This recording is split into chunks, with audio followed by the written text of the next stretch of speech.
प्रदेश में जी न्यूज और मेट्रोराइज के सर्वे में एनडीए को 4 में से 3 सीटें मिल रही हैं और इंडिया गठबंधन को 1 सीट मिलने का अनुमान है प्रणय। बिल्कुल, और देखिए ये जो एक अनुमान आया है सामने जी न्यूज और मेट्रोराइज के सर्वे के अंदर, उसमें हिमाचल प्रदेश में एनडीए को 57% वोट शेयर मिल रहा है और इंडिया गठबंधन को 41% वोट शेयर मिलता हुआ नजर आ रहा है और साथ ही अन्य के खाते में 2% का वोट शेयर जा रहा है। लेकिन ये जो आंकड़ा है जी न्यूज और मेट्रोराइज के ओपिनियन पोल का, शोभना जी, वो महत्वपूर्ण इस लिहाज से हो जाता है क्योंकि अभी तक 2014 और 2019 बीजेपी लगातार हिमाचल प्रदेश से 4 सीटें जीतती रही, 4 सीटें ही हैं और चारों में से चारों सीटें जीतती रही, लेकिन यहाँ पर 1 सीट का घाटा हो रहा है। बिल्कुल। और मनोज जी, मैं अब आपका रुख करना चाहूंगी। ये कहा जाता है कि भाई राज्य सरकार, हालांकि पिछले चुनाव में अगर मैं देखूं तो मध्य प्रदेश, छत्तीसगढ़ और राजस्थान में ये फॉर्मूला फेल हो गया, लेकिन राज्य में अगर सुक्खू सरकार है और कांग्रेस ने वहां पर विधानसभा में अच्छा प्रदर्शन किया है, तो लोकसभा में अचानक इतना जो बड़ा परिवर्तन हो जाता है, इसकी क्या वजह आप मानते हैं?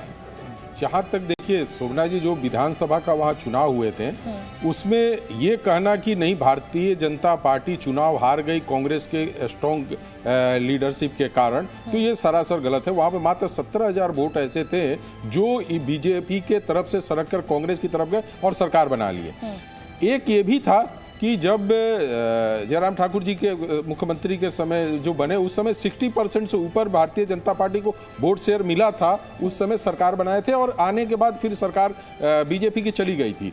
तो वहाँ पे जो परिवर्तन होता, बहुत छोटा स्टेट है और वहाँ पे कुछ माने लाख वोट का भी इधर से उधर जब परिवर्तन होता है तो वोट परसेंटेज ज्यादा दिखता है, वो बड़े में दिखता है, तो वो चीजें यहाँ पे नजर आ रही है। मुझे लगता है प्रणय सुजाता पॉल का रुख करना चाहिए। सुजाता जी, आप अगर देखिए कि ये जो सारे आंकड़े हैं, ये आंकड़े कहीं ना कहीं ये बता रहे हैं कि कांग्रेस अपने शासित जो राज्य हैं वहां भी उस वोट को कैपिटलाइज करने में कामयाब नजर नहीं आ रही है। अगर हिमाचल प्रदेश की इस बात करें, ओपिनियन पोल के अंदर आपको सत्ता होने के बावजूद केवल 1 सीट मिलती हुई नजर आ रही है, जबकि अभी भी लगातार ये तीसरा चुनाव होगा जब बीजेपी जो है वो बढ़त के साथ ज्यादा सीटें हासिल करती हुई दिख रही है।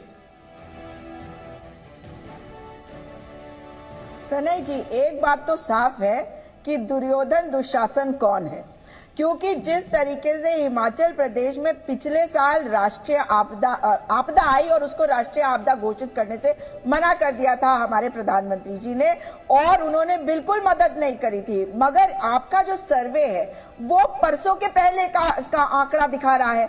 अब परसों, कल और आज जो हुआ है उससे ये भी उठ रहा है सवाल कि जनता का क्यों कर रहे हैं ये अपमान।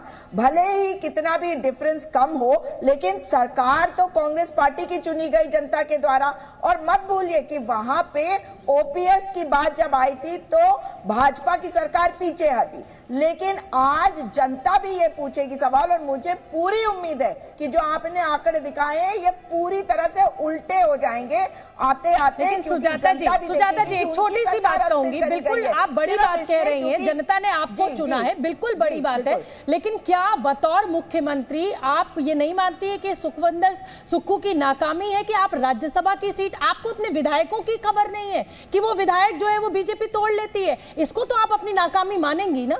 बिल्कुल। और शोभना जी, आप ये देखिए, सुजाता जी, आपके ही मंत्री विक्रमादित्य जो हैं वो कैमरे के सामने आके इस्तीफा देते हैं, अपनी सरकार, अपने मुख्यमंत्री के खिलाफ नाखुशी का इजहार करते हैं और बाकायदा रोने लगते हैं। उनकी आंखों का गला भर आता है। सुजाता जी,